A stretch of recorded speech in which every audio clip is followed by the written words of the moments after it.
ಇದು SS digital channel, Shri ಸುಮಂಗಲಿ digital channel. ನೀವು ನೋಡ್ತಾ ಇದ್ದೀರಿ ಸುದ್ದಿ ಸಮಯ, ಸ್ಥಳೀಯ ಸುದ್ದಿಗಳಿಗಾಗಿ. ಸುದ್ದಿ ಸಮಯದ ಪ್ರಾಯೋಜಕರು Mahalakshmi jewellers, gold hub, main road, Kalaburagi.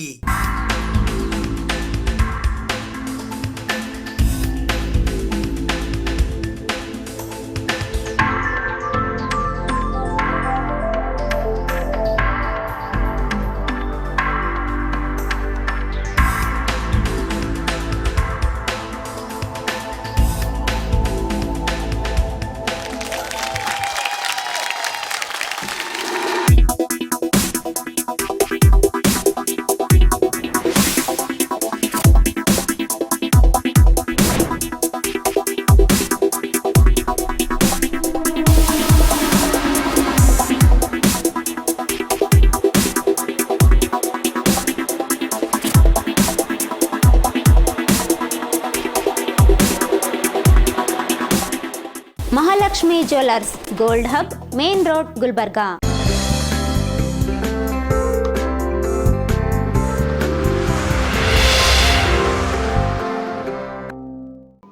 ಸುದ್ದಿ ಸಮಯಕ್ಕೆ ಸ್ವಾಗತ. ನಾನು RJ ಮಂಜು ಹಿರೋಳಿ.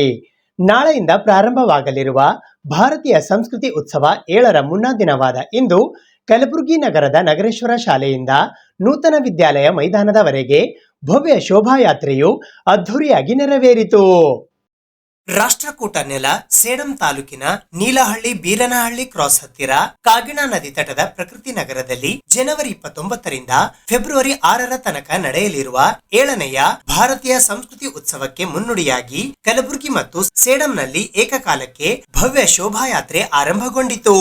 ಕಲಬುರಗಿಯ ನಗರೇಶ್ವರ ಶಾಲಾ ಆವರಣದಿಂದ ಜನವರಿ 28ರಂದು ಆರಂಭಗೊಂಡ 7ನೆಯ ಭಾರತೀಯ ಸಂಸ್ಕೃತಿ ಉತ್ಸವದ ಸಾಂಸ್ಕೃತಿಕ ವೈಭವದ ಶೋಭಾಯಾತ್ರೆಗೆ ಮಾಜಿ ಮುಖ್ಯಮಂತ್ರಿಗಳು ಹಾಗೂ ಲೋಕಸಭಾ ಸದಸ್ಯರಾದ ಜಗದೀಶ್ ಶೆಟ್ಟರ್ ಮತ್ತು ಶ್ರೀ ಶರಣಬಸವೇಶ್ವರ ಸಂಸ್ಥಾನದ ಪೂಜ್ಯ ಮಾತೋಶ್ರೀ ಡಾಕ್ಟರ್ ದಾಕ್ಷಾಣಿಯ ಸಪ್ಪ, ಶರಣಬಸವೇಶ್ವರ ವಿದ್ಯಾವರ್ಧಕ ಸಂಘದ ಕಾರ್ಯದರ್ಶಿಗಳಾದ ಬಸವರಾಜ್ ದೇಶಮುಖ್, ಕಲಬುರಗಿ ಗ್ರಾಮೀಣ ಮತಕ್ಷೇತ್ರದ ಶಾಸಕರಾದ ಬಸವರಾಜ್ ಮತ್ತಿಮೂಡ್, ಶಿಕ್ಷಣ ತಜ್ಞರಾದ ಡಾಕ್ಟರ್ ಗುರುರಾಜ್ ಕರ್ಜಗಿ, ಹರ್ಷಾನಂದ್ ಗುತ್ತೇದಾರ್, ಬಿಜೆಪಿ ನಗರ ಜಿಲ್ಲಾಧ್ಯಕ್ಷರಾದ ಚಂದು ಪಾಟೀಲ್ ಅವರು ತಾಯಿ ಭಾರತ ಮಾತೆಯ ಭಾವಚಿತ್ರಕ್ಕೆ ಪೂಜೆ ನೆರವೇರಿಸಿದ ನಂತರ ಹಸಿರು ನಿಶಾನೆ ತೋರಿಸಿ ಚಾಲನೆ ನೀಡಿದರು.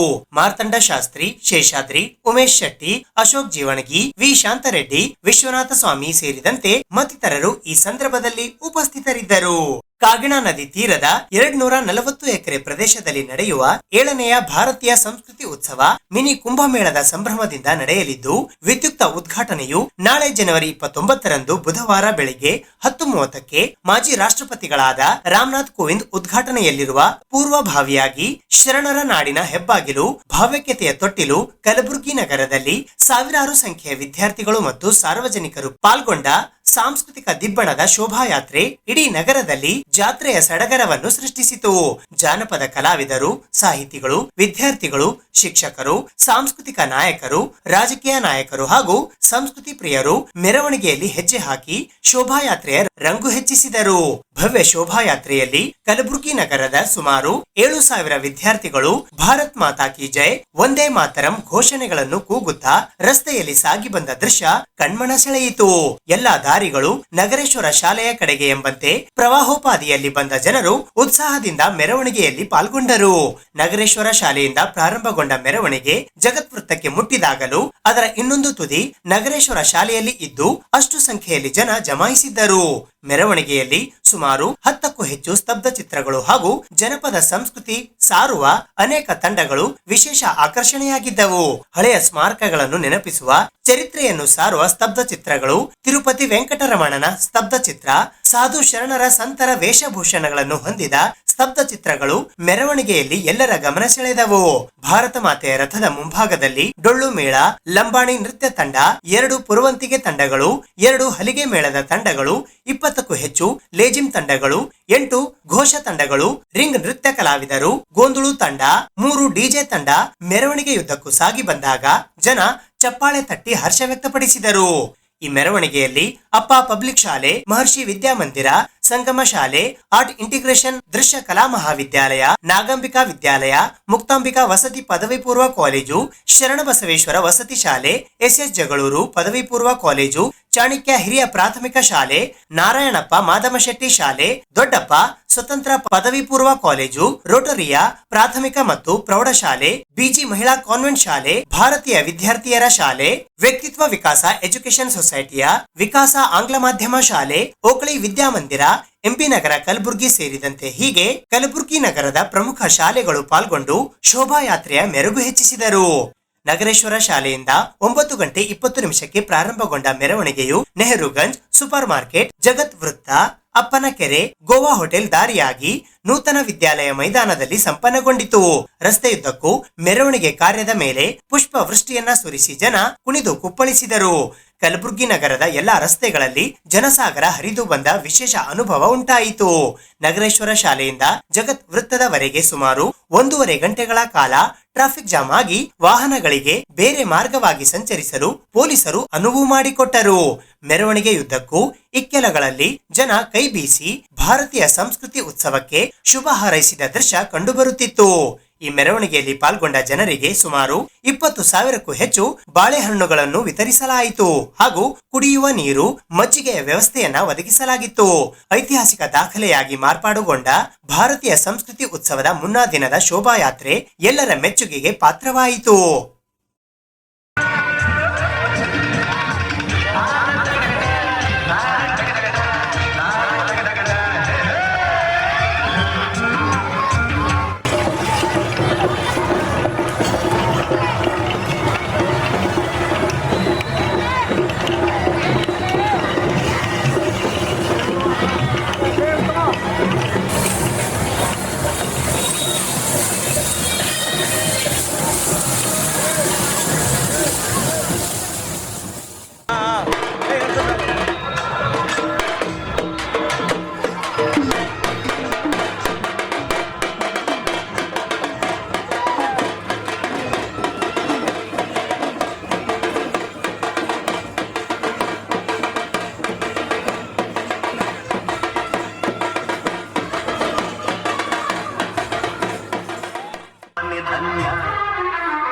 ಭಾರತಾಂಬೆ ನಿನ್ನ ಜನ್ಮದಿನ, ಭಾರತೀಯರ ಶೌರ್ಯ ಮೆರೆದ ದಿನ.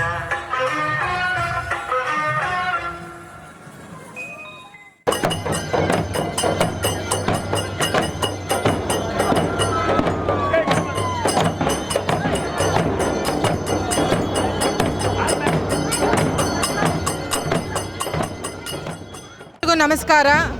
ಇವತ್ತು ಇಲ್ಲಿ ನೋಡ್ತಾ ಇದ್ದೀರಾ ನೀವೆಲ್ಲರೂ ಹೇಗೆ ವೈಭವದ ಒಂದು ಸಂಗತಿ ಇದೆ, ಒಂದು ಉತ್ಸವದ ಸಂಗತಿ ಇದೆ. ಇದು ಮತ್ತೇನೂ ಅಲ್ಲ, 50 ವರ್ಷದ ಸಂಭ್ರಮ. ನಮ್ಮ ಶ್ರೀ ವಿಕಾಸ್ ಅಕಾಡೆಮಿ ಮತ್ತು ಶ್ರೀ ಕೊತ್ತಲ ಬಸವೇಶ್ವರ ಭಾರತೀಯ ಶಿಕ್ಷಣ ಸಂಸ್ಥೆ ಮತ್ತು ಭಾರತ ವಿಕಾಸ ಸಂಗಮ ಮತ್ತು ವಿಕಾಸ ಅಕಾಡೆಮಿಯ 50 ವರ್ಷದ ಸುವರ್ಣ ಜಯಂತ್ಯೋತ್ಸವ. ಇದು ನಮ್ಮ ಭಾರತೀಯ ಸಂಸ್ಕೃತಿಯ ಉತ್ಸವ.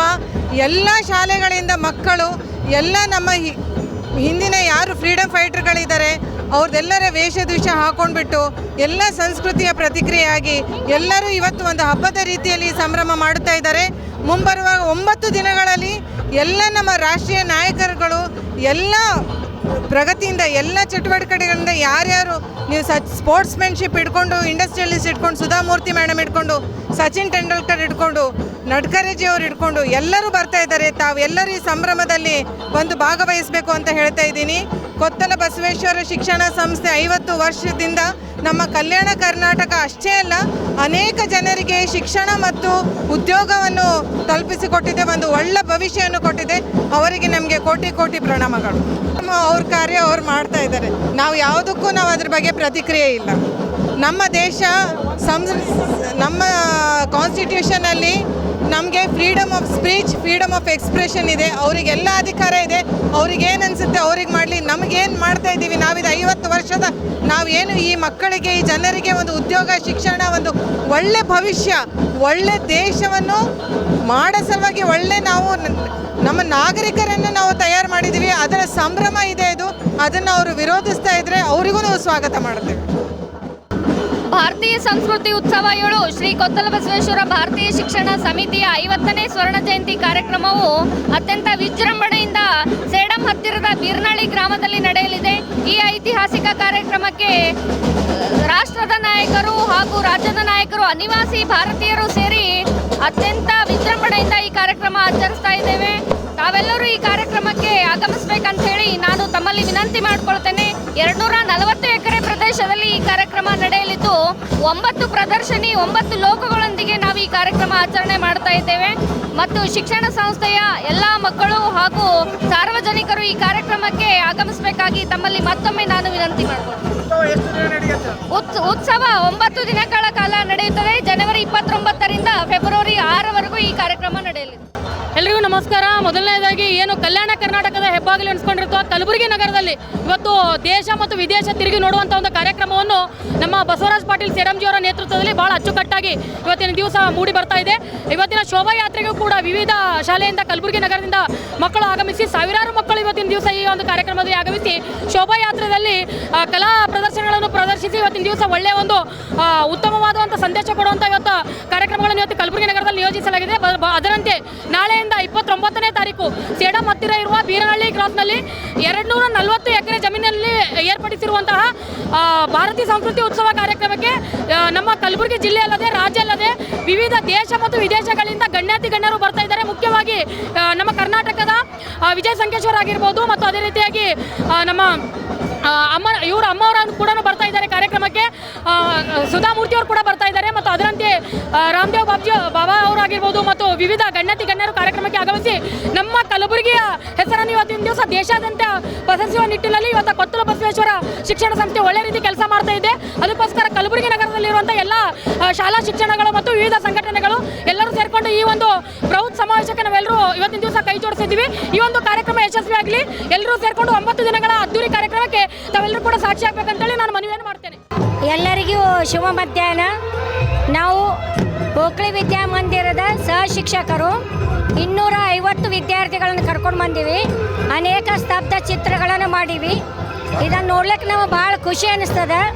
ಇದರ ಸಹಕಾರ ನಮ್ಮ ಎಲ್ಲ ಮ್ಯಾನೇಜ್ಮೆಂಟು, ನನ್ನ ಎಲ್ಲ ಸಿಬ್ಬಂದಿ ವರ್ಗದವರು ಸಹಕಾರ ಮಾಡಿದ್ದಾರೆ. ನಂದು ಎಲ್ಲ ವಿದ್ಯಾರ್ಥಿಗಳ ಪಾಲಕರು ಕೂಡ ಇದರಲ್ಲಿ ಭಾಗವಹಿಸಿ ಸಹಕಾರವನ್ನು ನೀಡಿದ್ದಾರೆ. ಗಣೇಶ ಕೋಆಪರೇಟಿವ್ ಬ್ಯಾಂಕಿನ ನಿರ್ದೇಶಕರಾಗಿ ಆಯ್ಕೆಯಾಗಿರುವ ಅಣ್ಣಾರಾವ್ ಧುತ್ತರಗಾಂವ್ ಇವರಿಗೆ ಕರ್ನಾಟಕ ರಾಜ್ಯ ಬೀದಿ ವ್ಯಾಪಾರಿಗಳ ಸಹಕಾರ ಸಂಘ ನಿಯಮಿತ ಕಲಬುರಗಿಯ ವತಿಯಿಂದ ವಿಶೇಷವಾಗಿ ಸನ್ಮಾನಿಸಿ ಗೌರವಿಸಲಾಯಿತು. ಕರ್ನಾಟಕ ರಾಜ್ಯ ಬೀದಿ ವ್ಯಾಪಾರಿಗಳ ಸಂಘ ಮತ್ತು ಕರ್ನಾಟಕ ರಾಜ್ಯ ಬೀದಿ ವ್ಯಾಪಾರಿಗಳ ಸೌಹಾರ್ದ ಪತ್ತಿನ ಸಹಕಾರ ಸಂಘ ನಿಯಮಿತ ಕಲಬುರಗಿಯ ವತಿಯಿಂದ ಇಂದು ಗಣೇಶ ಕೋಆಪರೇಟಿವ್ ಬ್ಯಾಂಕಿನ ನಿರ್ದೇಶಕರಾಗಿ ಹೆಚ್ಚಿನ ಮತಗಳಿಂದ ಆಯ್ಕೆಯಾಗಿ ಬಂದಂತಹ ಅಣ್ಣಾರಾವ್ ಧುತ್ತರಗಾಂವ್ ಇವರಿಗೆ ಸಂಘದ ಕಡೆಯಿಂದ ಸನ್ಮಾನಿಸಲಾಯಿತು. ಈ ಕಾರ್ಯಕ್ರಮದಲ್ಲಿ ಕರ್ನಾಟಕ ರಾಜ್ಯ ಬೀದಿ ವ್ಯಾಪಾರಿಗಳ ಸಂಘದ ಅಧ್ಯಕ್ಷರಾದ ಜಗನ್ನಾಥ ಸೂರ್ಯವಂಶಿ, ಕರ್ನಾಟಕ ಕಾರ್ಯನಿರತ ಪತ್ರಕರ್ತರ ಸಂಘದ ರಾಜ್ಯ ಉಪಾಧ್ಯಕ್ಷರಾದ ಭವಾನಿ ಸಿಂಗ್ ಎಂ ಠಾಕೂರ್, ನಿವೃತ್ತ Indian bank manager Satish Gokhale, RFO Veeranna Pattedar, Chandrahasa Jeete, Ashoka Reddy, Dattu Bhasagi, Mahesh Suryavanshi, Babu Pareet, Nagesh ಹಿಂಗೋಲೆ, Narasimha, Lakshmi ಬಾಬಜಿ, Sridevi ಕಟಕೆ, Mallu ಹಾಲ್ಕೋಡ್ ಸೇರಿದಂತೆ ಇತರರು ಉಪಸ್ಥಿತರಿದ್ದರು. ಕರ್ನಾಟಕ ರಾಜ್ಯ ಬೀದಿ ವ್ಯಾಪಾರಿಗಳ ಸಂಘದ ವತಿಯಿಂದ ಹಾಗೂ ನಮ್ಮ ಸೌಹಾರ್ದದ ಸಹಕಾರಿ ಸೌಹಾರ್ದ ಕಡೆಯಿಂದ ನಮ್ಮ ನೆಚ್ಚಿನ ನಾಯಕರಾದಂತಹ ಅಣ್ಣಾರಾವ್ ಧುತ್ತರಗಾಂವ್ ಅವರಿಗೆ ನಮ್ಮ ಸಂಘದ ಕಡೆಯಿಂದ ಹಾಗೂ ನಮ್ಮ ಸೌಹಾರ್ದ ಕಡೆಯಿಂದ ಅವರಿಗೆ ಸನ್ಮಾನ ಕಾರ್ಯಕ್ರಮ ಇಟ್ಕೊಂಡಿದ್ದೀವಿ. ನಮ್ಮ ಅಣ್ಣಾರಾವ್ ಧುತ್ತರಗಾಂವ್ ಸಾಹೇಬರು ವುಮೆನ್ಸ್ ಕಾಲೇಜಿನ ಮಾಜಿ ಅಧ್ಯಕ್ಷರು, ಸಮಾಜ ಸೇವೆಯಲ್ಲಿ ಪರಿಣಿತರಾದಂತಹ ಅವರ ಗುಣಗಳು ಹಾಗೂ ನಿನ್ನೆ ನಡೆದಂತಹ ನಮ್ಮ ಗಣೇಶ್ ಕೋಆಪರೇಟಿವ್ ಬ್ಯಾಂಕಿನಲ್ಲಿ ಹೆಚ್ಚಿನ ಮತಗಳಿಂದ ಗೆದ್ದು ಅವರು ಆರಿಸಿ ಬಂದಿರ್ತಾರೆ. ಅದಕ್ಕೆ ನಮ್ಮ ಅಧ್ಯಕ್ಷರಾದ ಜಗನ್ನಾಥ ಸೂರ್ಯವಂಶಿ ಅವರು ಅವರಿಗೆ ಸನ್ಮಾನ ಕಾರ್ಯಕ್ರಮ ಮಾಡಬೇಕು.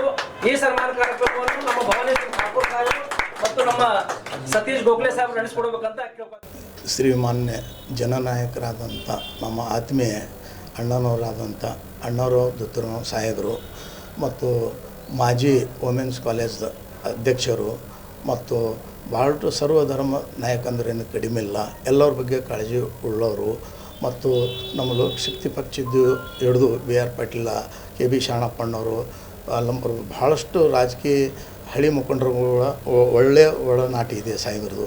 ಜನ ಕಲ್ಯಾಣ ಬಗ್ಗೆ ಯಾವಾಗೂ ವಿಚಾರ ಮಾಡ್ತಾ ಇದ್ದಾರೆ ಎಲ್ಲ ಸರ್ವಧರ್ಮ ಬಗ್ಗೆದಾಗ ಅವ್ರಿಗೆ ಗುರುತಿಸಿ ಮೊನ್ನೆ ನಡೆದಂಥ ಎಲೆಕ್ಷನ್ ಗಣೇಶ್ ಕೋಆಪರೇಟಿವ್ ಬ್ಯಾಂಕಿನಲ್ಲಿ ಅವರಿಗೆ ಒತ್ತಾಯಪೂರ್ವಕ ನಿಲ್ಲಿಸಲಾಕಲು ಆತ್ಮೀಯಗಳು ನಿಲ್ಲಿಸಿದರು ಮತ್ತು ಅವರು ಒಳ್ಳೆಯ ಭಾವನೆ, ಒಳ್ಳೆಯ ಗುಣ, ದೊಡ್ಡ ಮನಸ್ಸು, ಎಲ್ಲ ಸರ್ವಧರ್ಮರಿಗೆ ಸೇವೆ ಸಲ್ಲಿಸ್ತಕ್ಕಂಥ ಅಣ್ಣಾರಾವ್ ಪಾಟೀಲ್ ಇದ್ದಾರಂಥವ್ರಿಗೆ ಹೆಚ್ಚಿನ ಬಹುಮತದಿಂದ ಆಯ್ಕೆ ಮಾಡಿದಕ್ಕೆ ಅವು ಕೋಆಪರೇಟಿವ್ ಬ್ಯಾಂಕಿನ ಸದಸ್ಯರಿಗೆ ಇಲ್ಲಿ ಗುಲ್ಬರ್ಗ ನಗರದ ಎಲ್ಲ ಸಾರ್ವಜನಿಕರಿಗೂ ನಾನು ಧನ್ಯವಾದಗಳನ್ನು ಬಯಸುತ್ತೀನಿ. ನಮ್ಮ ಅಣ್ಣಾರಾವ್ ಪಾಟೀಲ್ ಚಲೋ ಗುರುತಿಸಿ ದೊಡ್ಡ ಪ್ರಮಾಣ ಬಹುಮತದಿಂದ ಆರಿಸ್ತಂದಕ್ಕೆ ನಮ್ಮ ಬೀದಿ ವ್ಯಾಪಾರಿಗಳ ಸೌಹಾರ್ದ ಮತ್ತು ಸಂಘ ಮತ್ತು ಎಲ್ಲರೂ ನಾವು ಹೆಮ್ಮೆಯಲ್ಲಿ ಇದ್ದಿದ್ದು ಸಾಹೇಬರಿಗೆ ಏನದ ಇನ್ನೂ ಉನ್ನತ ಹುದ್ದೆ ಕೊಟ್ಟು ಇಂಥ ಸರ್ವಧರ್ಮ ನಾಯಕರು ಇರಬೇಕು ಅಂತ ನಾನು ಭಾವಿಸ್ತೀನಿ. ಅವ್ರಿಗೆ ಕೊಟ್ಟರು ಎಲ್ಲ ಧರ್ಮ ಕಲ್ಯಾಣ ಮಾಡ್ತಾರೆ ಅನ್ನೋದನ್ನು ಭಾಳ ಹೆಮ್ಮೆ ಅದ. ಅಣ್ಣಾರಾವ್ ಪಾಟೀಲ್ ಅವರಿಗೆ ನಾವು ಯಾವಾಗೂ ಅವ್ರ ಗುಣಗಾಣಿಗೆ ಭಾಳಷ್ಟು ನಾವು ಆಭಾರಿಯಾಗಿದ್ದೆವು. ಅವರು ನಮ್ಮದೊಂದು ಕರೆ ಕೊಟ್ಟಿದ್ದಕ್ಕೆ ಬಂದು ಅವ್ರು ಇವತ್ತು ಟೈಮ್ ಕೊಟ್ಟು ಇವತ್ತು ನಮ್ಮ ಸನ್ಮಾನ ಸ್ವೀಕರಿಸಿದ ಅವರಿಗೆ ಇನ್ನೊಮ್ಮೆ ನಾವು ಅಭಿನಂದನೆ. ಗಣೇಶ್ ಕೋಆಪರೇಟಿವ್ ಬ್ಯಾಂಕಿನ ಚುನಾವಣೆ ನಿಮಿತ್ತವಾಗಿ ಈ ಬೀದಿ ವ್ಯಾಪಾರಗಳ ಸಂಘದ ಬ್ಯಾಂಕಿನ ಅಧ್ಯಕ್ಷರಾದಂಥ ಆತ್ಮೀಯ ಗೆಳೆಯರಾದಂಥ ಜಗನ್ನಾಥ್ ಸೂರ್ಯವಂಶಿ ಅವರೇ, ಎಲ್ಲ ಬ್ಯಾಂಕಿನ ನಿರ್ದೇಶಕರು, ಆತ್ಮೀಯ ಗೆಳೆಯರಾದಂಥ ಭವಾನಿ ಸಿಂಗ್ ಅವರೇ ಮತ್ತು ಎಲ್ಲ ಸಿಬ್ಬಂದಿ ವರ್ಗದವರೇ, ಬಾಷ್ಕಿಯವರೇ, ನನ್ನನ್ನು ಕರೆಸಿ ಸನ್ಮಾನ ಮಾಡತಕ್ಕಂಥ ತಮ್ಮೆಲ್ಲರಿಗೆ ಧನ್ಯವಾದಗಳನ್ನು ಹೇಳುತ್ತಾ ಕೆಲವು ವಿಚಾರಗಳನ್ನು ನಾವು ನಿಮ್ಮ ಮುಂದೆ ಹಂಚ್ಕೋಬೇಕಂತ ಒಂದು ವಿಚಾರ ಇದೆ. ಗಣೇಶ್ ಕೋಆಪರೇಟಿವ್ ಬ್ಯಾಂಕಿನ ಒಂದು ನಿರ್ದೇಶಕರಾಗಿ ನಾನು ಆಯ್ಕೆಯಾಗಿದ್ದೇನೆ. ಅದರ ಜೊತೆಗೆ ಈ ಅಧ್ಯಕ್ಷರಾದಂಥ ಸೂರ್ಯವಂಶಿಯವರು ಸುಮಾರು ವರ್ಷಗಳಿಂದ ನಮ್ಮ ಸಂಬಂಧ ಇದೆ. ನಮ್ಮದು ಶಿಷ್ಯ ಅಂದ್ರೇನೂ ತಪ್ಪೇನಿಲ್ಲ. ರಾಜಕೀಯ ಮಟ್ಟದಲ್ಲಿ ನಮ್ಮ ಸೂರ್ಯವಂಶಿಯವರಿಗೆ 1996-95 ಇರ್ಬೋದು, ನನಗೆ ಗೊತ್ತಾಗಿದೆ. ಲೋಕಶಕ್ತಿಯ ಒಂದು ಈ ಜಿಲ್ಲಾ ಯುವ ಘಟಕದ ಅಧ್ಯಕ್ಷ ಮಾಡಿದ್ದೆವು ನಾವು. ಒಳ್ಳೆಯ ಬ್ಯಾಂಕನ್ನು ನಾನು ಯಾಕೆ ಬ್ಯಾಂಕಿಗೆ ಹೋಗಿದ್ದೆವು ಅಂದ್ರೆ ಜನರಿಗೆ ಅನುಕೂಲ ಆಗ್ತಕ್ಕಂಥ ಒಂದು ವಿಚಾರದಲ್ಲಿ ನಾನು ನಿರ್ದೇಶಕರಾಗಿ ಆಯ್ಕೆ ಮಾಡಿದ್ದಾರೆ.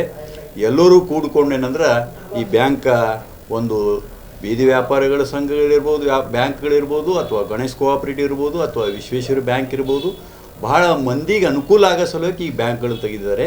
ತಮ್ಮೆಲ್ಲ ಆಶೀರ್ವಾದದಿಂದ ನನಗೆ ಆಯ್ಕೆ ಮಾಡ್ತಕ್ಕಂಥ ತಮ್ಮೆಲ್ಲರಿಗೆ, ಮತದಾರರಿಗೆ ಧನ್ಯವಾದವನ್ನು ಹೇಳುತ್ತಾ ಬ್ಯಾಂಕ್ ಬೆಳೆಸೋಣ ಅಂತ ತಿಳ್ಕೊಂಡು ಈ ಸಂದರ್ಭದಲ್ಲಿ ನಾನು ಹೇಳ್ತಾ ಇದ್ದೀನಿ.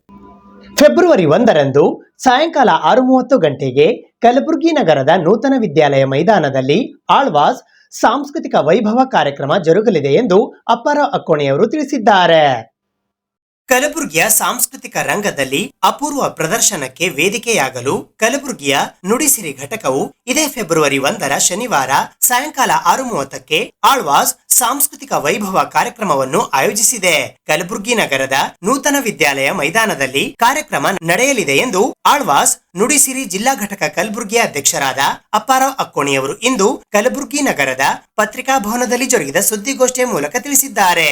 ಈ ಸುದ್ದಿಗೋಷ್ಠಿಯಲ್ಲಿ ಉಪಾಧ್ಯಕ್ಷರುಗಳಾದ ರವಿ ಮುಕ್ಕಾ, ನರಸಿಂಹ ಮೆಂಡನ್, ಮಾಧ್ಯಮ ಕಾರ್ಯದರ್ಶಿ ಡಾಕ್ಟರ್ ಸದಾನಂದ ಪೆರ್ಲಾ ಸೇರಿದಂತೆ ಇತರರು ಉಪಸ್ಥಿತರಿದ್ದರು. ಸುಮಾರು 2018ರಲ್ಲಿ ಒಮ್ಮೆ ಆಳ್ವಾಸ್ ನುಡಿಸಿರಿ ಕಾರ್ಯಕ್ರಮವನ್ನು ಕಲಬುರಗಿಯಲ್ಲಿ ಏರ್ಪಡಿಸಿದ್ವಿ. ಅದಾದ ನಂತರ ಸುಮಾರು 5-6 ವರ್ಷಗಳ ನಂತರ ಮತ್ತೆ ಈ ವರ್ಷ ಈ ಆಳ್ವಾಸ್ ನುಡಿಸಿರಿ ವೈಭವ ಅಂತಕ್ಕಂಥ ಕಾರ್ಯಕ್ರಮವನ್ನು ಇದೇ ಫೆಬ್ರವರಿ 1ನೇ ತಾರೀಕಿನಂದು ಸಾಯಂಕಾಲ 6:30 ಗಂಟೆಗೆ ಈ NV ಮೈದಾನದಲ್ಲಿ ಏರ್ಪಡಿಸ್ತಾ ಇದ್ದೀವಿ. ಸುಮಾರು ಒಂದು 10-15 ಸಾವಿರ ಜನ ಬರ್ತಕ್ಕಂಥ ನಿರೀಕ್ಷೆ ಇದೆ.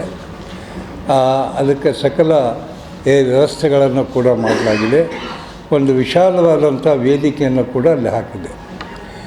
ಈ ಕಾರ್ಯಕ್ರಮದಲ್ಲಿ ಆಳ್ವಾಸ್ ಎಜುಕೇಷನಲ್ ಇನ್ಸ್ಟಿಟ್ಯೂಷನ್ಸ್ ಮೂಡುಬಿದಿರೆಯಿಂದ ಸುಮಾರು 300 ಕಲಾವಿದರು ಬರ್ತಾಯಿದ್ದಾರೆ. ಆ 300 ಕಲಾವಿದರು ವಿವಿಧ ನೃತ್ಯಗಳನ್ನು, ಅದರಲ್ಲಿ ಶಾಸ್ತ್ರೀಯ ಸಂಗೀತ ಬಂತು, ಶಾಸ್ತ್ರೀಯ ನೃತ್ಯಗಳು ಬಂತು, ಆಮೇಲೆ ಮಣಿಪುರಿ ಬಂತು, ಆಮೇಲೆ ವಿವಿಧ ನೃತ್ಯ ಕಾರ್ಯಕ್ರಮಗಳನ್ನು ಕೂಡ ಅಲ್ಲಿ ಏರ್ಪಡಿಸ್ತಾರೆ. ಇನ್ನೊಂದು ಅದರಲ್ಲಿ ವಿಶೇಷತೆ ಅಂತಂದರೆ ಮಲ್ಲಕಂಬ ಒಂದು ಪ್ರದರ್ಶನ ಕೂಡ ಇದೆ. ಇತ್ತೀಚೆಗೆ ಕೇಂದ್ರ ಸರ್ಕಾರದವರು ದೇಶೀಯ ಆಟಗಳಲ್ಲಿ ಮಲ್ಲಕಂಬ ಮೂಲಕ ಸೇರಿಸಿದ್ದಾರೆ. ಅದೇ ಪ್ರಕಾರ ಆಳ್ವಾಸ್ ವಿದ್ಯಾಸಂಸ್ಥೆಗಳಲ್ಲಿ ಕೂಡ ಈ ದೇಶೀಯ ಆಟಗಳಿಗೆ ಬಹಳಷ್ಟು ಮಹತ್ವವನ್ನು ಕೊಡ್ತಾರೆ. ಆ ಕಾರಣದಿಂದಾಗಿ ಈ ಸಾಂಸ್ಕೃತಿಕ ಕಾರ್ಯಕ್ರಮಗಳಲ್ಲೂ ಕೂಡ ಅದನ್ನು ಸೇರಿಸಿ ಇಲ್ಲಿ ಮಲ್ಲಕಂಬ ಪ್ರದರ್ಶನವನ್ನು ಕೊಡ್ತಾರೆ. ಮತ್ತು ರೋಪ್ ವಾಕಿಂಗ್ ಕೂಡ ಒಂದು ಮೈ ಜುಮೆನ್ಸ್ತಕ್ಕಂಥ ಕಾರ್ಯಕ್ರಮ ಕೂಡ ಇಲ್ಲಿ ಏರ್ಪಾಟ್ ಮಾಡ್ತಾ ಇದ್ದಾರೆ. ಸುಮಾರು 3 ಗಂಟೆಗಳ ಕಾಲ ಈ ಕಾರ್ಯಕ್ರಮ ನಡೀತದೆ. ಅಂದರೆ ಆಳ್ವಾಸ್ದವ್ರದ್ದು ಇನ್ನೊಂದು ವಿಶೇಷತೆ ಏನು ಅಂತಂದರೆ ಎಲ್ಲ ಕಾರ್ಯಕ್ರಮಗಳು ಕೂಡ ಸರಿಯಾದ ಸಮಯಕ್ಕೆ ನಡೀತವೆ. 6:30 ಅಂದರೆ 6:30 ಶುರು ಆಗಿಬಿಡ್ತದೆ. ಯಾರು ಗೆಸ್ಟ್ ಬಂದಾರ ಇಲ್ಲ ಏನೂ ನೋಡೋರಿಲ್ಲ. 6:30 ಅಂದರೆ ಡಾಟ್ 6:30 ಇರೋದೆಲ್ಲ ಕಾರ್ಯಕ್ರಮ ಶುರು ಆಗ್ತದೆ. ಒಂದು ಉದಾಹರಣೆ ತಮ್ಮ ಪರ್ಸ್ನಲ್ ಕನ್ಸಂಪ್ಷನ್ ಸಲುವಾಗಿ, ಮಾಧ್ಯಮಕ್ಕಲ್ಲ, ಈ ಮೂಡುಬಿದಿರೆಯಲ್ಲಿ ನುಡಿಸಿರಿ ಕಾರ್ಯಕ್ರಮವನ್ನು ಪ್ರತಿ ವರ್ಷ ಮಾಡ್ತಾಯಿದ್ದೆ. ನಾನು ಕೂಡ ಸುಮಾರು 5-6 ವರ್ಷ ಕಾರ್ಯಕ್ರಮವನ್ನು ಅಟೆಂಡ್ ಮಾಡಿದ್ದೇನೆ. ಅಲ್ಲಿ ಆ ಟೈಮ್ ಹೇಗೆ ಮೇಂಟೈನ್ ಮಾಡ್ತಾರೆ ಅಂದರೆ, ಈವನ್ ಮೋಹನ ಆಳ್ವ ಅವರು ಕೂಡ ಮಾತಾಡ್ತಾ ಇದ್ದರು ಅಂತಂತಂದರೆ ಟೈಮ್ ಆಯಿತು ಅಂತಂದ್ರೆ ಮೈಕ್ ಆಫ್ ಮಾಡಿಬಿಡ್ತಾರೆ. 1 ನಿಮಿಷ ಎಷ್ಟು ಟೈಮ್ ಕೊಟ್ಟಿರ್ತಾರೆ ಅವರಿಗೆ, 1 ನಿಮಿಷ 2 ನಿಮಿಷ ಮೊದಲು ಆ ಪೋಡಿಯಂ ಮೇಲೆ ರೆಡ್ ಲೈಟ್ ಬರ್ತದೆ. ಮುಂದೆ 2 ನಿಮಿಷದಲ್ಲೇ ಅವರು ತಮ್ಮ ಉಪನ್ಯಾಸವನ್ನು ಮುಗಿಸಲಿಲ್ಲ ಅಂದರೆ ಮೈಕ್ ಆಟೋಮೆಟಿಕಲಿ ಆಫ್ ಆಗಿಬಿಡುತ್ತೆ. ಅದು ಮೋಹನ್ ಆಳ್ವ ಇರಲಿ, ಚೀಫ್ ಮಿನಿಸ್ಟರ್ ಇರಲಿ, ಪ್ರೈಮ್ ಮಿನಿಸ್ಟರ್ ಇರಲಿ, ಯಾರಿದ್ರೂ ಆ ಕಾರ್ಯಕ್ರಮ ಆ ರೀತಿ ಮಾಡ್ತಾರೆ. ಅದೇ ರೀತಿಯಾದಂಥ ಕಾರ್ಯಕ್ರಮ ಇಲ್ಲಿ ಹೋದ ಸಲ ಮಾಡಿದಾಗ ಸಣ್ಣ ಅಪ್ಪ ಅವರು ಮುಖ್ಯ ಅತಿಥಿಗಳಾಗಿದ್ದರು. ಅವ್ರು ಬರೋದು 6:30 ಬರಲಿಲ್ಲ. 6:30 ಒಳವ ಅವ್ರು ಎದ್ದು ಬಿಟ್ಟು ಹಾಕ್ಕೊಂಡವ್ರೆ, ವೇದಿಕೆಗೆ ಹೋಗೋಣ ನಡ್ರಿ ಅಂತೇಳಿ. ನಾವು ವೇದಿಕೆ ಏರಿ ಇನ್ನೇನು ಕೂತ್ಕೊಳ್ಬೇಕು, ಅವಾಗ ಪೂಜಾ ಅಪ್ಪ ಅವರು ಬಂದರು, ಅವ್ರನ್ನ ಕರ್ಕೊಂಡು ಬಂದು ಕಾರ್ಯಕ್ರಮ ಈ ರೀತಿಯಾದಂಥ ಟೈಮನ್ನು ಮೇಂಟೈನ್ ಮಾಡ್ತಾಯಿದ್ದಾರೆ. ಅದಕ್ಕೆ ಈ ಬಗ್ಗೆ ಕೂಡ ತಮ್ಮ ಒಂದು ಪ್ರಕಟಣೆಯಲ್ಲಿ ಈ ಮೆನ್ಷನ್ ಮಾಡೋದು. ಯಾಕಂದರೆ ನಮ್ಮಲ್ಲಿ ಜನರಿಗೆ ಏನಾಗಿಬಿಟ್ಟು ಅಂದರೆ 6:30 ಅಂದರೆ ಎಲ್ಲಿ ಶುರು ಆಗ್ತದೆ, 6:30 7:30 ಹೋಗೋಣ ಅಂತ. 4 ಧರ್ಮಗಳ ಮುಖ್ಯಸ್ಥರು ಅದರ ಉದ್ಘಾಟನೆಯಲ್ಲಿ ಕಾರ್ಯಕ್ರಮವನ್ನು ಮಾಡ್ತಾರೆ. ಈ ಶರಣಬಸವೇಶ್ವರ ಸಂಸ್ಥಾನದ ಪೂಜ್ಯ ದಾಕ್ಷಾಯಿಣಿ ಅವ್ವ ಅವರು ಬರ್ತಾರೆ. ಕರ್ನಾಟಕ ರಾಜ್ಯ ಸರಕಾರಿ ಪ್ರಥಮ ದರ್ಜೆ ಕಾಲೇಜುಗಳ ಅತಿಥಿ ಉಪನ್ಯಾಸಕರ ಹೋರಾಟ ಸಮಿತಿಯ ವತಿಯಿಂದ ಪ್ರಸ್ತುತ 2024-25ನೇ ಸಾಲಿನ ಅತಿಥಿ ಉಪನ್ಯಾಸಕರ ಸಮಸ್ಯೆಗಳನ್ನು ಬಗೆಹರಿಸುವಂತೆ ಇಂದು ಪತ್ರಿಕಾಗೋಷ್ಠಿಯ ಮೂಲಕ ಮನವಿ ಮಾಡಲಾಯಿತು. ಪ್ರಸ್ತುತ 2024-25ನೇ ಸಾಲಿನ ಅತಿಥಿ ಉಪನ್ಯಾಸಕರ ಬಹು ಸಮಸ್ಯೆಗಳನ್ನು ಬಗೆಹರಿಸುವಂತೆ ಕರ್ನಾಟಕ ರಾಜ್ಯ ಸರಕಾರಿ ಪ್ರಥಮ ದರ್ಜೆ ಕಾಲೇಜುಗಳ ಅತಿಥಿ ಉಪನ್ಯಾಸಕರ ಹೋರಾಟ ಸಮಿತಿ ಕಲಬುರಗಿ ಜಿಲ್ಲೆಯ ವತಿಯಿಂದ ಇಂದು ಕಲಬುರಗಿ ನಗರದ ಪತ್ರಿಕಾ ಭವನದಲ್ಲಿ ಜರುಗಿದ ಸುದ್ದಿಗೋಷ್ಠಿಯ ಮೂಲಕ ಮನವಿ ಮಾಡಲಾಯಿತು. ಈ ಸುದ್ದಿಗೋಷ್ಠಿಯಲ್ಲಿ ಅಧ್ಯಕ್ಷರಾದ ಡಾಕ್ಟರ್ ಚಂದ್ರಕಾಂತ್ ಶಿರೋಳೆ, ಉಪಾಧ್ಯಕ್ಷರಾದ ಡಾಕ್ಟರ್ ರವಿ ಬಿಳವಾರ್, ಡಾಕ್ಟರ್ ಮಮತಾ ಪಾಟೀಲ್, ಪ್ರಧಾನ ಕಾರ್ಯದರ್ಶಿ ಡಾಕ್ಟರ್ ರಮೇಶ್ ಕವಡೆ, ಖಜಾಂಚಿ ಡಾಕ್ಟರ್ ಗುರುರಾಜ್ ಆರ್ ಕುಲಕರ್ಣಿ ಸೇರಿದಂತೆ ಇತರರು ಉಪಸ್ಥಿತರಿದ್ದರು. 20-25 ವರ್ಷಗಳಿಂದ ಸೇವೆ ಸಲ್ಲಿಸುತ್ತಿರುವರು ನಾವು ಈಗ ನಡಬರ್ಕೆ ಒಂದು ಕಾನೂನು ತಂದು ಬಿಟ್ಟಿದ್ದಾರೆ. ಏನಂತಂದರೆ ಅರ್ಹತೆ ಇದ್ದವರನ್ನು ನೇಮಕಾತಿ ಮಾಡ್ಕೊತು ಅಂತ. ಸರ್, ಆವತ್ತಿನಲ್ಲಿ 20 ವರ್ಷಗಳಿದ್ದಾಗ ಸಂದರ್ಭದಲ್ಲಿ ಆವತ್ತಿಗೆ ನಮಗೆ ವಯಸ್ಸಿತ್ತು. ಆವತ್ತಿಗೆ ಯಾವುದೇ ನಿಮಗೆ MPhil PhD ನಟ್ಟು ಸಟ್ಟು ಏನೂ ಇರಲಿಲ್ಲ. ಈಗೇನಪ್ಪ ಅಂತಂದರೆ ನಮ್ಮ ಉನ್ನತ ಶಿಕ್ಷಣ ಸಚಿವರು ಈ ರೀತಿ ಒಂದು ನಿಯಮಾವಳಿಯನ್ನು ತರ್ತಿದ್ದಾರೆ ಅಂತಂದರೆ ವಯಸ್ಸು ಆದ ಮೇಲೆ ಹೋಗಬೇಕಿಲ್ಲ ಈಗ ಅತಿಥಿ ಉಪನ್ಯಾಸಕರು. ನಾವು ಇದು ಖಂಡನೆ ಮಾಡ್ತೇವೆ ಸರ್ಕಾರಕ್ಕೆ. 10 ವರ್ಷ ಮೇಲ್ಪಟ್ಟು ಮಾಡ್ತಕ್ಕಂಥ ಅತಿಥಿ ಉಪನ್ಯಾಸಕರನ್ನ ನೀವು ಕೈ ಬಿಡುವಂತಿಲ್ಲ. ಮತ್ತು ನಿಮಗೆ ಪ್ರತಿಯೊಂದು ವಿಷಯದಲ್ಲಿ ನ್ಯಾಯಾಲಯದ ಮೇಲೆ ಗೌರವ ಇದೆ, ಎಲ್ಲರಿಗೆ ಗೌರವ ಇದಿರ್ತದೆ ಸರ್. ಅದನ್ನು ನಾವು ಇಲ್ಲ ಅಂತಂತ ಹೇಳಂಗಿಲ್ಲ. ನೀವು ನ್ಯಾಯಾಲಯದ ಪ್ರಕಾರ ನೀವು ಹೋಗಿರಿ ನೀವು.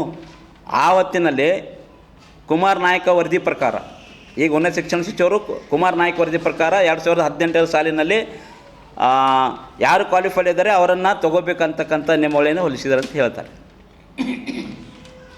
ಅಲ್ಲ ಸರ್, ಹೈಕೋರ್ಟ್ ಆದೇಶ ಏನಿದೆ, 5 ವರ್ಷ ಮೇಲ್ಪಟ್ಟೆ ಮಾಡಿದವರನ್ನು ನೀವು ನೇಮಕಾತಿ ಮಾಡ್ಕೊಳ್ಳಿ, ಅವರೇ ಪರ್ಮಿಟ್ ಕೊಡಿ ಅಂತಕ್ಕಂಥ ಮಾತನ್ನು ಎಷ್ಟೋ ಸಲ ಹೈಕೋರ್ಟ್ ನಿಮ್ಮನ್ನು ಹೇಳಿದೆ, ಸುಪ್ರೀಂ ಕೋರ್ಟೂ ಹೇಳಿದೆ.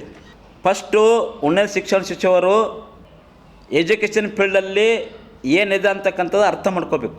ಸರ್ಕಾರ ಯಾರನ್ನು ಉನ್ನತ ಶಿಕ್ಷಣ ಸಚಿವರನ್ನ ನೇಮಕಾತಿ ಮಾಡಬೇಕಂತಂತಂದರೆ ಅವರಿಗೆ ನಮ್ಮ ಶಿಕ್ಷಣದ ಬಗ್ಗೆ ಪ್ರಜ್ಞೆ ಇರಬೇಕು, ಅಂಥವ್ರನ್ನ ನೇಮಕಾತಿ ಮಾಡಬೇಕು. 2.5-3 ತಿಂಗಳಾಯ್ತು ಸರ್, ನಮ್ಮದು ಪೇಮೆಂಟ್ ಇಲ್ಲ, ಅರ್ಧ ಪೇಮೆಂಟ್ ಮಾಡ್ತಾರೆ ಸರ್ಕಾರ. ಅಂದರೆ ನಾವು ಯಾವ ಮಟ್ಟಿಗೆ ಬಂದು ಕುಂತಿದ್ದೆವು, ಸರ್ಕಾರ ನಮ್ಮನ್ನು ಯಾವ ರೀತಿಯಾಗಿ ನೋಡ್ತಾ ಇದೆ. ನಾವು ಪೂರ್ತಿಯಾಗಿ ದುಡಿದರೆ ನಮ್ಮ ಪೇಮೆಂಟ್ ಅರ್ಧ ಕೊಡ್ತಾರೆ ಸರ್. ನಾವು ಕೂಲಿ ಕಾರ್ಮಿಕರು, ಒಬ್ಬ ಹೊಲದಲ್ಲಿ ಕೆಲಸ ಮಾಡಬೇಕಂದವನೇ ಪಾಪ ಒಂದು ಏನಾದರೂ ಬೆಳೀತಂದರೆ ನಮಗೆ ಅವನು ಪೇಮೆಂಟ್ ಕೊಡ್ತಾನೆ. ಆ ಪರಿಸ್ಥಿತಿ ಎಲ್ಲ ಬಂದಿದೆ. ಸರ್ಕಾರ ಆ ರೀತಿ ನೋಡ್ತಾ ಇದೆ ನಮಗೆ. ಹಾಗಾಗಿ ನಮ್ಮದು ಬೇಡಿಕೆ ಇಷ್ಟೇ ಸರ್, ನೀವು ಒಂದು ವೇಳೆ ಸರ್ಕಾರ ಇದೇ ರೀತಿ ಮುಂದುವರೆದರೆ ನಾವು ಅತಿಥಿ ಉಪನ್ಯಾಸಕರು ಬೀದಿಗೆ ಬರೋದಂತ ಗ್ಯಾರಂಟಿ ಸರ್. ಉನ್ನತ ಶಿಕ್ಷಣ ಸಚಿವರು ಇದನ್ನು ಗಮನದಲ್ಲಿ ಇಟ್ಕೋಬೇಕಂತಕ್ಕಂಥ ಮಾತನ್ನು ಹೇಳ್ತಿದ್ದೆವು. ನಮ್ಮ ಕುಟುಂಬ ಸಹಿತ ನಾವು ಬೀದಿಗೆ ಬರೋರಿದ್ದೇವೆ ಸರ್. 3 ತಿಂಗಳ ನಮಗೆ ಪೇಮೆಂಟ್ ಇಲ್ಲ, ಅದರಲ್ಲಿ ನೀವು ಅರ್ಧ ಮಾಡ್ತೀರಾ. ಅರ್ಧ ಅಂದರೆ 15 ದಿವಸದ ಮಾಡಿದ್ದಾರೆ ಸರ್. ಅರ್ಧ ಅಂದರೆ ಮತ್ತೆ ನೀವು 1.5 ತಿಂಗಳು ತೊಳ್ಕೊಂಬಂಗಿದ್ದೀರಿ. ನೀವು 1 ತಿಂಗಳದಾಗೆ 15 ದಿವಸ ಮಾಡಿದ್ದಾರೆ. ಇದು ಯಾವ ನ್ಯಾಯ ಸರ್? ನಮ್ಮ ಬೇಡಿಕೆ ಸರ್, 2009ರಲ್ಲಿ MPhil ಯಾರು ಮುಗಿಸ್ಕೊಂಡಿದ್ದಾರೆ, ಆವತ್ತಿನಲ್ಲಿ PhD ನಟ್ಟು ಸ್ಲಟ್ಟು ಅಂತಕ್ಕಂಥದ್ದು UGC ನಿಯಮ ಪ್ರಕಾರ ಇದೆ ಸರ್, ಅದು ಮುಂದುವರಿಸಬೇಕು. ಇದು ನಮ್ಮ ಫಸ್ಟ್ ಬೇಡಿಕೆ ಆಗಿದೆ ಸರ್. ಇನ್ನು 2ನೇ ಸರ್, 10 ವರ್ಷ ಮೇಲ್ಪಟ್ಟು ಯಾರು ಸೇವೆ ಸಲ್ಲಿಸಿದ್ದಾರೆ ಅವರನ್ನು ಕೈ ಬಿಡಬಾರ್ದು. ಅವರು ಎಲಿಜಿಬಲ್ಲಿ ಇಲ್ಲ, ಅವರು PG ಮ್ಯಾಗೆ ಅವ್ರಿಗೆ ತೆಗೆದಿದ್ದಾರೆ. ಈಗ ಅವ್ರ ವಯಸ್ಸು ನೋಡ್ಬೇಕಾದ್ರೆ ಸರ್ 55-50 ವರ್ಷ ಆಗಿದೆ. ಪಾಪ ಅವ್ರದ್ದು ಮುಂದೆ ನಮ್ಮದು ಹಣೆಬರ ಏನಿದೆ ಹೇಳಿ ಸರ್, ಎಲ್ಲಿ ಹೋಗ್ತದೆ? ಅವರು ಏನು ಕೆಲಸ ಮಾಡಬೇಕು 55 ವರ್ಷ ಆದಮೇಲೆ? ನೀವು ನೇಮಕಾತಿ ಮಾಡ್ಕೋಬೇಕಾಯ್ತಾರೆ ನಮ್ಮ ಏಜ್ ಇತ್ತಲ್ಲ, ಆವತ್ತಿಗೆ ನೀವು ಹೇಳೋದಿತ್ತು ನಮಗೆ. ಏನೋ ಸರ್, ನಾವು 3ನೇದು, ಒಂದು ವೇಳೆ ನೀವು ಅನಾರ್ಯ ಮಾಡಿದರೆ 10 ವರ್ಷ ಮೇಲ್ಪಟ್ಟೆ ಕೆಲಸ ಮಾಡತಕ್ಕಂಥ ಅತಿಥಿ ಉಪನ್ಯಾಸಕರನ್ನ ನೀವು ಮಿನಿಮಮ್ 25 ಲಕ್ಷ ರೂಪಾಯಿ ಅವರಿಗೆ ಕೊಡಬೇಕು. PG ಮ್ಯಾಗ ಯಾರು ವರ್ಕ್ ಮಾಡಿದ್ದಾರೆ, ಅವ್ರದ್ದು 55 ವಯಸ್ಸಾಗಿದೆ, 50ರ ಮೇಲ್ಪಟ್ಟು ಯಾರು ಮಾಡಿದ್ದಾರೆ, 25 ಲಕ್ಷ ರೂಪಾಯಿ ನೀವು ಮಿನಿಮಮ್ ಕೊಡಲೇಬೇಕು. ಒಂದು ವೇಳೆ ಕೈ ಬಿಟ್ಟಿದ್ದಾರೆ, ಇದು ನಾವು ನಿಲ್ಲಿಸಂಗಿಲ್ಲ, ಅದು ಹೋರಾಟ ಮಾಡೇ ಮಾಡ್ತು. ಅವ್ರಿಗೆ ತೆಗೆಯಂಥ ಮಾತೇ ಇಲ್ಲ. ಒಂದು ವೇಳೆ ನಿಮ್ಮ ನಿರ್ಣಯ ತೊಗೊಂಡಿರೆ ನಿಮ್ಮ ಸರ್ಕಾರದಿಂದ ಅವರಿಗೆ ಏನಾದರೂ ಕೊಡಬೇಕು. ಕರ್ನಾಟಕ ಪ್ರದೇಶ ಕುರುಬರ ಸಂಘ ಜಿಲ್ಲಾ ಶಾಖೆ ಕಲಬುರಗಿಯ ಅಧ್ಯಕ್ಷರಾದ ಗುರುನಾಥ್ ಎಸ್ ಪೂಜಾರಿ ಅವರು ಇಂದು ಮೆಳ್ಕುಂದ ಬಿಯ ಮಾಳಿಂಗರಾಯ ದೇವಸ್ಥಾನದ ಕುರಿತು ಪತ್ರಿಕಾಗೋಷ್ಠಿಯನ್ನ ನಡೆಸಿದರು. ಮೇಳ್ಕುಂದ ಬಿ ಮಾಳಿಂಗರಾಯ ದೇವಸ್ಥಾನದ ಕುರಿತು ಕಲಬುರಗಿ ತಾಲೂಕಿನ ತಹಶೀಲ್ದಾರರ ಏಕಪಕ್ಷೀಯ ನಡೆಯನ್ನು ಖಂಡಿಸಿ ಬೃಹತ್ ಪ್ರತಿಭಟನೆ ಹಾಗೂ ಬಹಿರಂಗ ಸಭೆ ಹಮ್ಮಿಕೊಂಡಿರುವ ಕುರಿತು ಕರ್ನಾಟಕ ಪ್ರದೇಶ ಕುರುಬರ ಸಂಘ ಜಿಲ್ಲಾ ಶಾಖೆ ಕಲಬುರಗಿ ಅಧ್ಯಕ್ಷರಾದ ಗುರುನಾಥ್ ಎಸ್ ಪೂಜಾರಿ ಅವರು ಇಂದು ಕಲಬುರಗಿ ನಗರದ ಪತ್ರಿಕಾ ಭವನದಲ್ಲಿ ಜರುಗಿದ ಸುದ್ದಿಗೋಷ್ಠಿಯ ಮೂಲಕ ತಿಳಿಸಿದ್ದಾರೆ. ಈ ಸುದ್ದಿಗೋಷ್ಠಿಯಲ್ಲಿ ಕಾರ್ಯಾಧ್ಯಕ್ಷರಾದ ಸೈಬಣ್ಣ ಮಲ್ಲಾಬಾದಿ, ಉಪಾಧ್ಯಕ್ಷರಾದ ನಾಗೇಂದ್ರಪ್ಪ ಪೂಜಾರಿ, ಪೀಠಾಧಿಪತಿಗಳಾದ ಮಹದೇವಪ್ಪ ಮುತ್ಯ ಒಡೆಯರ್, ಸಾವಳಗಿ ಗ್ರಾಮ ಪಂಚಾಯತ್ ಅಧ್ಯಕ್ಷರಾದ ರಮೇಶ್ ಕನಗೊಂಡ, ಸಮಾಜದ ಮುಖಂಡರಾದ ಶಿವಲಿಂಗಪ್ಪ ವಗ್ಗಿ, ಖಜಾಂಚಿಗಳಾದ ರವಿಗೊಂಡ ಕಟ್ಟಿಮನಿ, ಕಾರ್ಯದರ್ಶಿಗಳಾದ ಪ್ರಭುದೇವ ಯಳಸಂಗಿ ಸೇರಿದಂತೆ ಇತರರು ಉಪಸ್ಥಿತರಿದ್ದರು. ಕಲಬುರಗಿ ಜಿಲ್ಲೆಯಲ್ಲಿ ಪ್ರಸಿದ್ಧ ದೇವರುಗಳಲ್ಲಿ ಒಂದಾಗಿರುವಂಥ ಹಾಲುಮತ ಸಮಾಜದ ಕುರುಬು ಸಂಪ್ರದಾಯದ ದೇವರುಗಳಲ್ಲಿ ಒಂದಾಗಿರುವಂಥ ಮಾಳಿಂಗರಾಯ ಮೇಳ್ಕುಂದ ಬೀದಲ್ಲಿರುವಂಥ ಮಾಳಿಂಗರಾಯ ದೇವಸ್ಥಾನದ ಕುರಿತು ತಮ್ಮ ಮುಂದೆ ಮಾತನಾಡಲಿಕ್ಕೆ ಬಂದಿದ್ದೇವೆ ಅಂತಕ್ಕಂಥದ್ದು. ಮಾಳಿಂಗರಾಯ ದೇವಸ್ಥಾನವನ್ನು ಕಲಬುರಗಿಯ ತಹಶೀಲ್ದಾರ್ ಏಕಪಕ್ಷೀಯವಾಗಿರುವಂಥ ನಡೆಯ ಮುಖಾಂತರ ಮೇಳ್ಕುಂದದಲ್ಲಿರ್ತಕ್ಕಂಥ ಕೆಲವೊಂದಿಷ್ಟು ಕಿಡಿಗೇಡಿಗಳ ಮಾತನ್ನು ಕೇಳೋದ್ರ ಮುಖಾಂತರ ಏನು ತಲತಲಾಂತರದಿಂದ ಕುರುಬು ಸಮಾಜದ ಸಂಪ್ರದಾಯದಂತೆ ಪೀಠಾಧಿಪತಿಗಳು ಪೂಜ್ಯರುಗಳು ಪೂಜೆ ಮಾಡ್ಕೊಂಡು ಬಂದಿರುವಂಥ ಸಂದರ್ಭದಲ್ಲಿ ತಹಶೀಲ್ದಾರರು ಇವು ಯಾವನ್ನು ನೋಡಲಾರ್ದೇ ಜಾತಿ ಸಮೀಕರಣ ಅಥವಾ ರಾಜಕೀಯ ಒತ್ತಡದಿಂದ ಏನೋ ಗೊತ್ತಿಲ್ಲ, ಅವರು ಏನು ನಮ್ಮ ತಲತಲಾಂತರದಿಂದ ಬಂದಿರುವಂಥ ಪೂಜಾರಿಗಳ ಪೂಜಾರಿಕೆಯನ್ನು ಕಸಿದುಕೊಂಡು ಇವತ್ತು ಬೇರೆಯವರಿಗೆ ಕೊಟ್ಟಿದ್ದಾರೆ. ಅದನ್ನು ಖಂಡಿಸಿ ಅನ್ನೋದಂತಂದರೆ ನಾವು ದಿನಾಂಕ 30/1/2025 ಜಗತ್ ಸರ್ಕಲ್ದಿಂದ ಸಂಘದ ವತಿಯಿಂದ ಬೃಹತ್ ಆದಂಥ ಪ್ರತಿಭಟನೆ ಹಮ್ಮಿಕೊಂಡಿದ್ದೇವೆ. ಮತ್ತು 2 ಗಂಟೆಗೆ ಜಿಲ್ಲಾಧಿಕಾರಿಗಳ ಕಚೇರಿ ಮುಂದೆ ಬಹಿರಂಗ ಸಭೆಯನ್ನು ಮಾಡುವುದರ ಮುಖಾಂತರ ಯಾಕೆ ತಹಸೀಲ್ದಾರ್ ಈ ತಪ್ಪುಗಳನ್ನು ಮಾಡಿದ್ದಾರೆ, ತಹಸೀಲ್ದಾರರ ಮೇಲೆ ಏನು ಕ್ರಮ ಕೈಗೊಳ್ತೀರಿ ಅಂತಕ್ಕಂಥ ಜಿಲ್ಲಾಧಿಕಾರಿಗಳಿಗೆ ಕೇಳುವುದ್ರ ಮುಖಾಂತರ ಬಹಿರಂಗ ಸಭೆ ಮಾಡ್ಕೊಳ್ತಾ ಇದ್ದೇವೆ ಅಂತಕ್ಕಂಥದ್ದು. ಇದು ಇಷ್ಟೆಲ್ಲ ಹೇಳೋದಕ್ಕಿಂತ ನಿಮ್ಗೆ ಸ್ವಲ್ಪ ಬ್ರೀಫಾಗಿ ಮಾಳಿಂಗರಾಯನ ಇತಿಹಾಸವನ್ನು ಒಂದು 2 ನಿಮಿಷದಲ್ಲಿ ತಮ್ಮ ಮಾಹಿತಿ ಕೊಡ್ತೇನೆ ಅಂತಕ್ಕಂಥದ್ದು. ಲಿಂಗಾಯತ್ ಕಮ್ಯುನಿಟಿದ ಕೆಲವೊಂದಿಷ್ಟು ಮಂದಿ ಲಿಂಗಾಯತ್ ಕಮ್ಯುನಿಟಿ ಸರ್ ಅದೇ ಮಾಡಲ್ಲ. ಅದಕ್ಕೆ ಸರ್ ಅದು ತಪ್ಪು ಮಾಡಿದ ಕಾಲಾಗೆ ತಮಗೆ ಮಾಹಿತಿ ಕೊಡಮ್ಮ ಅಂತಕ್ಕಂಥದ್ದು. ಈ ಮಾಳಿಂಗರಾಯ ದೇವಸ್ಥಾನ ಸರ್ವೆ ನಂಬರ್ 114 ಸರ್, ಮೇಲ್ಕುಂದದಲ್ಲಿ 114 ಸರ್ವೆ ನಂಬರ್. ಅದು ಟೋಚ್ ಮ್ಯಾಪ್ ಇದೆ ಮತ್ತು ಪಾಣಿ ಇದೆ. 1320 ಕ್ರಿಸ್ತಶಕ 1320 29 ಎಕರೆ 34 ಗುಂಟೆ ಏನಂತಂದರೆ ನಮ್ಮ ಸಮುದಾಯದ ಪೂಜಾರಿಗಳಿಗೆ ಏನದ ದೇಣಿಗೆ ಕೊಡೋದ್ರ ಮುಖಾಂತರ ಆ ಸ್ಥಳದಲ್ಲಿ ಮಾಳಿಂಗರಾಯ ದೇವಸ್ಥಾನ ಇದೆ ಅಂತಕ್ಕಂಥದ್ದು. ಎಷ್ಟು 114 ಸರ್ವೆ ನಂಬರ್ದಲ್ಲಿ ಮಾಳಿಂಗರಾಯ ದೇವಸ್ಥಾನದೇ. ಅದಕ್ಕೆ ಸಂಬಂಧಪಟ್ಟಂಥ ಪೂಜಾರಿಗಳನ್ನಂತ ಪೂಜೆ ಮಾಡ್ಕೊಂಡು ಬಂದಿದ್ದಾರೆ.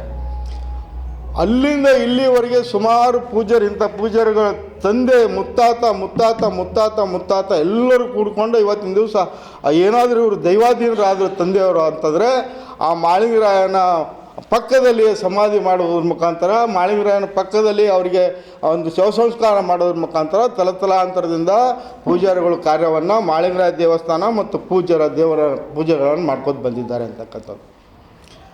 ಮುಂದೆ ಇದು ನಮ್ಮ ಮಾಳಿಂಗರಾಯ ದೇವಸ್ಥಾನ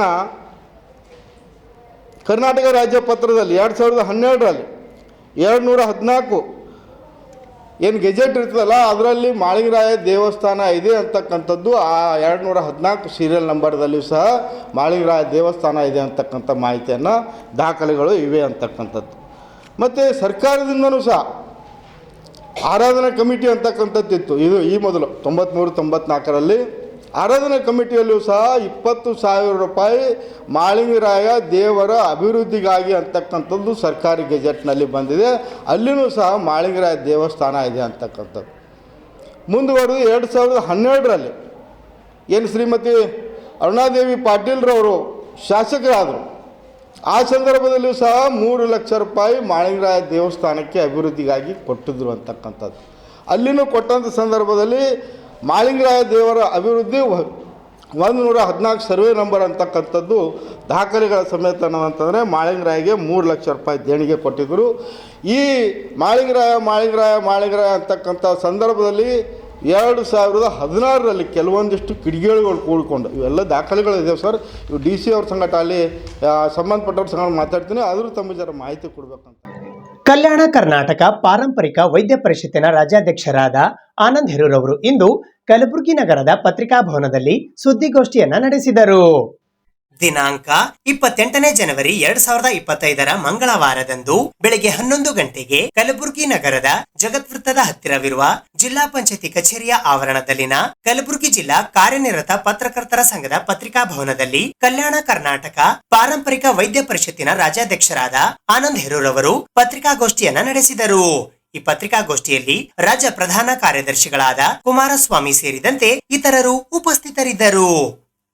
ಅಖಿಲ ಕರ್ನಾಟಕ ಪಾರಂಪರಿಕ ವೈದ್ಯ ಪರಿಷತ್ ಹಾಗೂ ಸಂಘಗಳ ಒಕ್ಕೂಟ ಮತ್ತು ಕರ್ನಾಟಕದ ಎಲ್ಲ ಪರಿಷತ್ ಪಾರಂಪರಿಕ ವೈದ್ಯರುಗಳು ಸೇರಿಕೊಂಡು ಶ್ರೀಯುತ ಬಸವರಾಜ್ ಪಾಟೀಲ್ ಸೇಡಂಜಿ ಅವರ ನೇತೃತ್ವದಲ್ಲಿ ನಡೆಯಲಿರುವ ಕೊತ್ತಲ ಬಸವೇಶ್ವರ ಶಿಕ್ಷಣ ಸಂಸ್ಥೆ ಸಮಿತಿ ವಿಕಾಸ ಅಕಾಡೆಮಿ ಭಾರತೀಯ ಸಂಸ್ಕೃತಿ ಉತ್ಸವ 7 ಇವರುಗಳ ಸಂಯೋಗದೊಂದಿಗೆ ದಿನಾಂಕ 4-5 ಫೆಬ್ರವರಿ 2025 ಅಖಿಲ ಕರ್ನಾಟಕ ಪಾರಂಪರಿಕ ವೈದ್ಯ ಪರಿಷತ್ ಹಾಗೂ ಸಂಘಗಳ ಒಕ್ಕೂಟದ 2 ದಿನಗಳ ಸಮಾವೇಶ ನಡೆಯಲಿದ್ದು, ಸಮಾವೇಶದ ದಿವ್ಯ ಸಾನ್ನಿಧ್ಯ ಪರಮ ಪೂಜ್ಯ ಶ್ರೀ ಬಸವಪ್ರಸಾದ್ ಸ್ವಾಮೀಜಿಗಳು ಇರ್ಕಲ್ಮಠ ಮಸ್ಕಿ ತಾಲೂಕು ಇವರು ಕೂಡ ಭಾಗವಹಿಸುತ್ತಿದ್ದಾರೆ.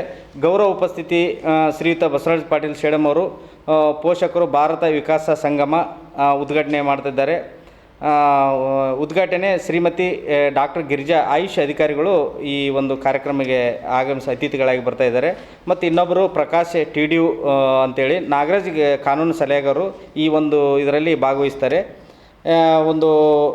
ಈ ಒಂದು ಏನು ಕಾರ್ಯಕ್ರಮ ಮಾಡ್ತಾಯಿದ್ದೀವಿ, ವೈದ್ಯರ ಒಂದು ಪಾರಂಪರಿಕ ವೈದ್ಯರ ಅಂದು ಮತ್ತು ಇಂದು ಬೆಳವಣಿಗೆ ಬಗ್ಗೆ ಚರ್ಚೆ ಮಾಡುವಂಥ ವಿಷಯವಾಗಲಿ ಮತ್ತು ಕಾನೂನಾತ್ಮಕವಾಗಿ ಈ ವೈದ್ಯ ಪದ್ಧತಿ ಮುಂದಿನ ದಿನದಲ್ಲಿ ನಡೆಯುವಂಥ ವಿಚಾರವಾಗಲಿ ಮತ್ತು ಸಾಕಷ್ಟು ವಿಷಯಗಳನ್ನು ಔಷಧ ಸಸ್ಯಗಳನ್ನು ಬೆಳೆಸುವಂಥದ್ದಾಗಲಿ ಅದನ್ನು ರೈತರಿಗೆ ಬೆಳೆಯೋದಕ್ಕೆ ಅನುಕೂಲ ಮಾಡಿಕೊಟ್ಟು ಅದನ್ನು ಒಂದು ಮಾರ್ಕೆಟಿಂಗ್ ಒಂದು ವ್ಯವಸ್ಥೆ ಮಾಡುವಂಥ ವಿಚಾರದಲ್ಲಿ ತಜ್ಞರೊಂದು ಕೂಡ ಅಲ್ಲಿ ಭಾಗವಹಿಸಿ ಆ ತಜ್ಞರ ಒಂದು ನೇತೃತ್ವದಲ್ಲಿ ಈ ಕಾರ್ಯಕ್ರಮ ನಡೀತಾ ಇದೆ.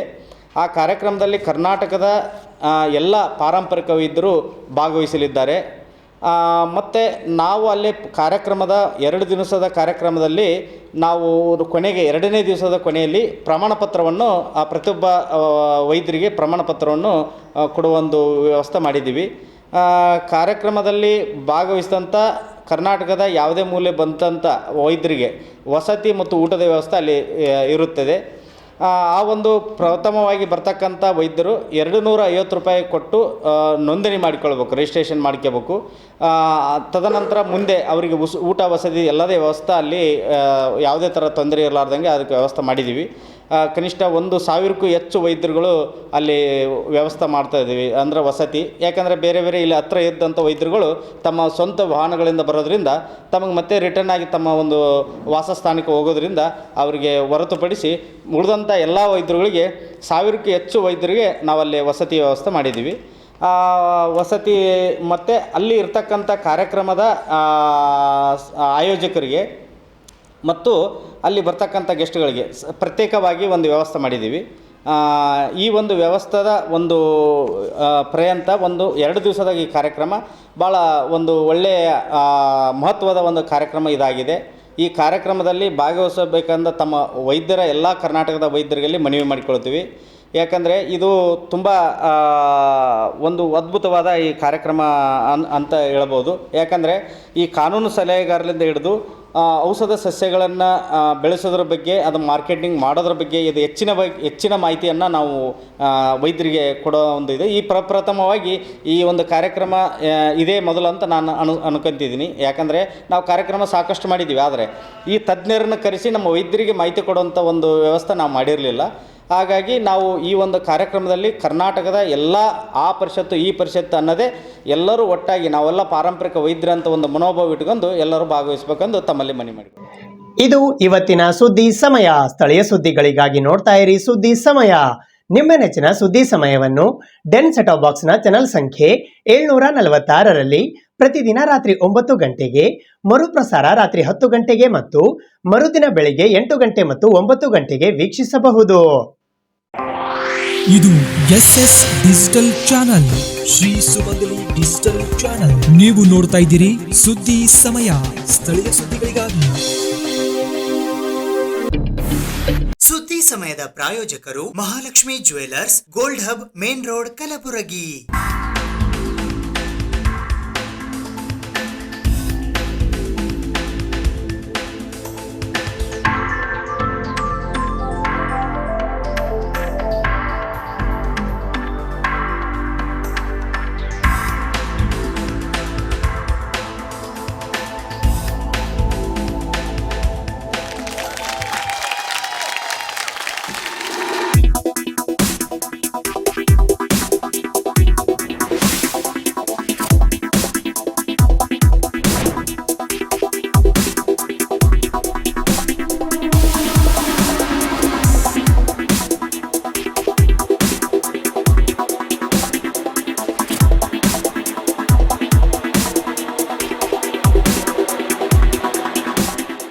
Mahalakshmi jewellers, gold hub, main road, Gulbarga.